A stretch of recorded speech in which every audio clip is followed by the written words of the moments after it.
The U.S. strikes back hard in Iraq and Syria after the deadly drone attack that killed American troops in Jordan. The Pentagon confirmed U.S. forces launched retaliatory strikes that hit more than 85 targets at sites linked to Iranian-backed militias on Friday. The massive air assault happened just hours after the bodies of the 3 fallen soldiers returned to U.S. soil. President Biden joined grieving families for the dignified transfer at Dover Air Force Base in Delaware. Later, the president warned there will be more to come for those who seek to harm Americans.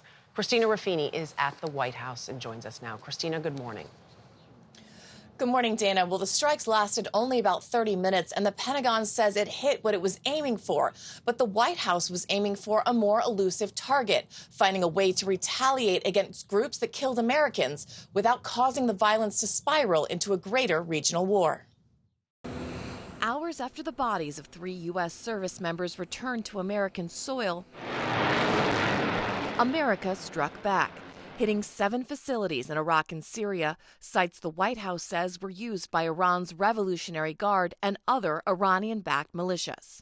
Following the strikes, President Biden issued a statement saying, "If you harm an American, we will respond." The targets included command and control centers, weapons depots, and drone storage facilities. But the U.S. did not hit targets inside Iran, leery of escalating a wider regional conflict. The goal here is to get these attacks to stop. We are not looking for a war with Iran. In a call with reporters Friday evening, the administration said the strikes specifically targeted groups that meant to do Americans harm. This wasn't just a message-sending routine tonight. This was about degrading capability. The response comes 5 days after a drone struck sleeping quarters and an American outpost in Jordan, injuring 40 and killing Army Reserve soldiers Will Rivers, Breonna Moffett, and Kennedy Sanders. You don't know how much that means to us. President Biden called their families earlier this week. Look, I really do know. I got one of those phone calls out of the blue and tell me my wife and daughter were dead. We know that you can definitely feel our pain. But the delayed response is already drawing criticism from Republicans, who say it likely gave Iranian operatives at the facilities time to leave or go to ground. Speaking in Tehran Friday, Iran's president said his country would not start a war, but if a cruel force wants to bully us, he said, the Islamic Republic of Iran will give a strong response.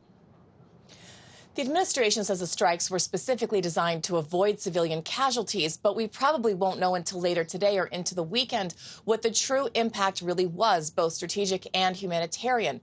And the U.S. retribution is probably not over. In his statement yesterday, President Biden also said our response began today. It will continue at a time and place of our choosing. Jeff? All right, Christina, thank you very much.